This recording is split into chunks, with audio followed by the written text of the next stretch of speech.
جی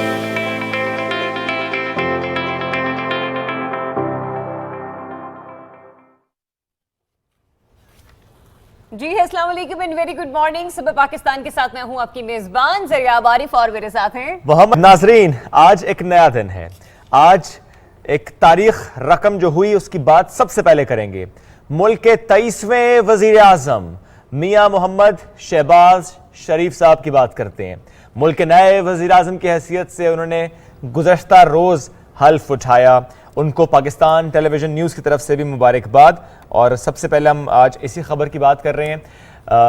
نو منتخب وزیر اعظم ان کی حلف برداری کی پروقار تقریب جو کہ کل ایوان صدر میں منعقد ہوئی تھی، اور قائم مقام صدر یعنی چیئرمین سینٹ محمد صادق سنجرانی انہوں نے محمد شہباز شریف سے وزارت عظمیٰ کے عہدے کا حلف لیا.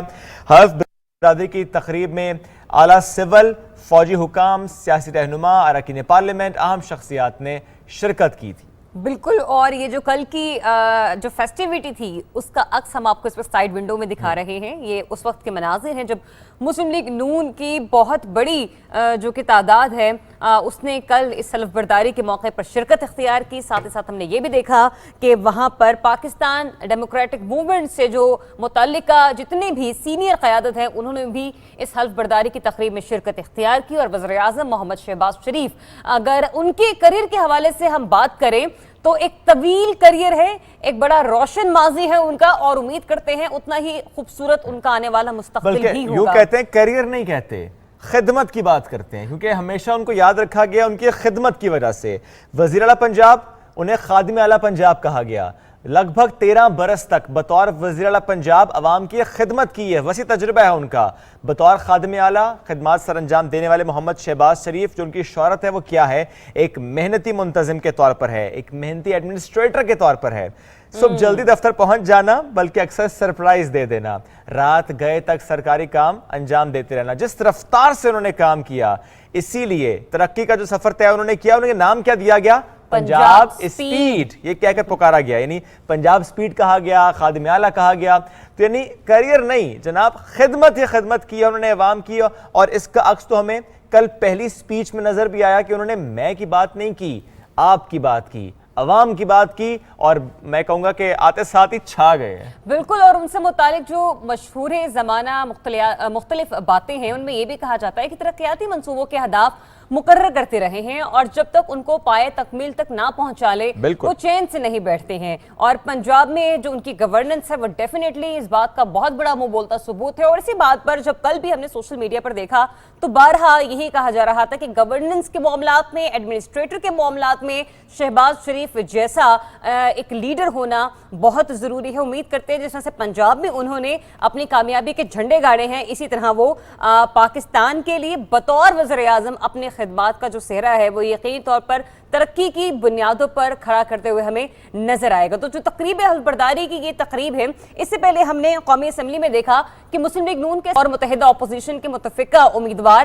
محمد شہباز شریف کو نیا قائد ایوان منتخب کیا گیا، اور 174 ووٹ لے کر وہ ملک کے 23ویں وزیر اعظم منتخب ہوئے. یوں انہیں پاکستان تحریک انصاف کی وزارت عظمیٰ کی امیدوار شاہ محمود قریشی کی طرف سے الیکشن کے بائیکاٹ کا اعلان کے بعد قائد ایوان منتخب کیا گیا. 23ویں نو منتخب قائد ایوان یعنی وزیر اعظم پاکستان محمد شہباز شریف مسلم لیگ نون کے جیسا آپ نے کہا صدر بھی ہیں، اور 3 مرتبہ وزیر اعظم پاکستان رہنے والے میاں نواز شریف کے چھوٹے بھائی بھی. اور چونکہ میاں نواز شریف 3 بار وزیر اعظم رہے تو کل جب ایاز صادق صاحب اناؤنس کر رہے تھے کینڈیڈیٹ سے متعلق تو انہوں نے پہلے کہہ دیا میاں نواز شریف. انہوں نے کہا کیونکہ دلوں میں بستے ہیں نواز شریف اس لیے برملا ان کا نام نکلا. تو اس پہ شہباز شریف صاحب نے یوں کہا کہ ہم سب کے دلوں میں بستے ہیں نواز شریف. اور اس کے بعد ووٹنگ کا آغاز ہوا، اور میاں شہباز شریف اگر ہم اس کی بات کریں کہ 23 ستمبر 1951 لاہور میں پیدا ہوئے، اور گورنمنٹ کالج لاہور سے گریجویشن کی. جو پریکٹیکل پالیٹکس ہے اس میں جو ان کی خدمت ہے وہ 4 دہائیوں پر مشتمل ہے. 3 بار پنجاب کے خادم اعلیٰ، میں اس لیے کہتا ہوں وزیر اعلیٰ نہیں خادم اعلیٰ چونکہ اسی نام سے مشہور ہیں وہ، فرائض سر انجام دیتے رہے. اور کل جو ہم بات کر رہے ہیں جب ووٹنگ ہوئی تو اس میں جس طرح سب کو کہا گیا کہ آپ اپنا ووٹ ڈالتے جائیں گے اور دوسری لابی میں جاتے جائیں گے, تو اس میں اچھا کچھ ایسے اراکین تھے جو چاہتے ہیں ہم بالکل اینڈ پہ ووٹ ڈالیں گے, اسپیشلی مریم اورنگزیب صاحبہ. انہوں نے کہا کہ میں ڈالوں گی وہ ووٹ جس کا نمبر ہے 172, دیٹ مینس دا ڈیسائسو ووٹ. تو جب وہ گئیں وہاں پر 172 نمبر پر انہوں نے یوں لہرا کے کہا کہ 172, یعنی بالکل خوشی کا اظہار ہے, ایک لمحہ تھا ان کے لیے بھی, پارٹی کے لیے بھی. اور اس وقت جو وہاں پر تمام لابیز میں لوگ موجود تھے, جو نعرے بازی وہاں پر ہو رہی تھی, جس طرح سے ویلکم کیا جا رہا تھا اس معاملے کو بھی, اور جس طرح سے مبارکباد دی جا رہی تھی, جو مریم نواز بھی وہاں بیٹھی تھی, حمزہ شہباز وہاں پر بیٹھے تھے یعنی دوسری لابی میں, تو ایک الگ سا ماحول تھا پارلیمنٹ میں, اور ایک متحد ہونے کا ایک ماحول تھا جس میں پی ایم ایل این بھی ہے, پیپلز پارٹی بھی ہے, دیگر سیاسی جماعتیں بھی ہیں. تو متحد ہو کر جس طرح سے ایک پیغام دیا گیا تو وہ ایک خوشائن تھا جس کو سب نے وہاں پر ویلکم کیا, جو وہاں پر لابیز میں لوگ موجود تھے. نو منتخب وزیر اعظم محمد شہباز شریف صاحب کی جب بات کریں تو کیوں نہ پہلے خطاب کا ذکر بھی کریں. تو انہوں نے کل کا جو خطاب کیا اس میں بہت سارے اعلانات کیے جو کہ عوام کی فلاح و بہبود سے, ان کی ریلیف سے متعلق تھے. اور پارلیمنٹ کی قومی سلامتی کمیٹی کے حوالے سے پہلا اعلان کہ مسلح افواج کے سربراہان اور D G I S I کی موجودگی میں خط کے معاملے پر ان کیمرہ بریفنگ دی جائے گی. اگر اس معاملے میں ہمارے ملوث ہونے کے ثبوت کا شائبہ تک ملا تو سب کو گواہ بنا کر کہتا ہوں کہ میں اپنے عہدے سے مستعفی ہو جاؤں گا. مطلب یعنی کہ وہ لیٹر کہ جس کے حوالے سے خاصی قیاس آرائیاں اور ماضی کی جو حکومت ہے تحریک انصاف کی, ان کے حوالے سے بھی بہت ساری آبجیکشنز اٹھائی گئی. اس کے اوپر ہم نے دیکھا کہ گزشتہ روز شہباز شریف جو کہ اب نو منتخب وزیر اعظم ہیں, ان کی طرف سے بھی واضح طور پر اس کا ذکر کیا گیا. اور پھر ہم نے یہ بھی دیکھا کہ اس کے علاوہ جو ڈفرینٹ ان کی طرف سے اعلانات کیے گئے, ان میں ایک اعلان تھا پینشنرز کے حوالے سے کہ جو پینشنرز ہیں ان کی بھی جو کہا گیا ہے کہ پینشنرز کے حوالے سے 10% اس میں اضافہ کیا جائے گا.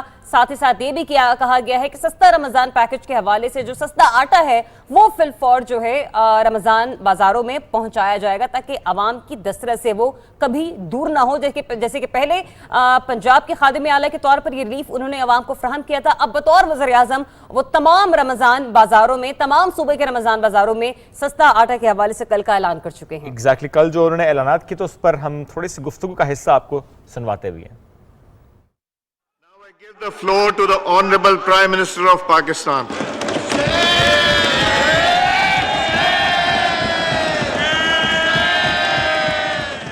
قومی اسمبلی میں نو منتخب قائد ایوان وزیر اعظم شہباز شریف نے کہا کہ عدم اعتماد میں رتی برابر بھی بیرونی مداخلت ثابت ہو جائے تو اپنے عہدے سے استعفیٰ دے دوں گا. پارلیمان کی جو سیکیورٹی کمیٹی ہے وہاں پہ ان کیمرہ اس کے اوپر کمیٹی کے آنریبل ممبرز کو پوری بریفنگ دی جائے, جس میں مسلح افواج کے تمام سربراہ موجود ہوں, جس میں D G I S I ہو, جس میں ہمارے فورن سیکرٹری ہوں, اور جس میں وہ سفیر ہوں جنہوں نے یہ خط لکھا اور اس کے بعد برسلز اس کی ٹرانسفر ہو گئی.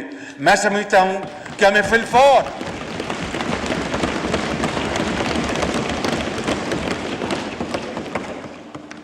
ہمیں اس میں قطعاً دیر نہیں کرنی چاہیے تاکہ پوری قوم کو پتہ چلے, even an iota of any shred of evidence, خدا نہ خواستہ آ جائے کہ ہم کسی بیرونی سازش کا شکار ہوئے, یا خدا نہ خواستہ بیرونی کسی طاقت کے ہمیں وسائل ملے, یا ہماری انوالومنٹ ثابت ہو جائے, اس خدائے بزرگ و برتر کو گواہ بنا کر یہ کہتا ہوں کہ میں 1 سیکنڈ میں وزارت عظمیٰ سے استعفیٰ دے کے گھر چلا جاؤں گا. جناب اسپیکر, وزیر اعظم شہباز شریف نے کہا کہ بیرونی مداخلت کا الزام جھوٹ کا پلندہ ہے.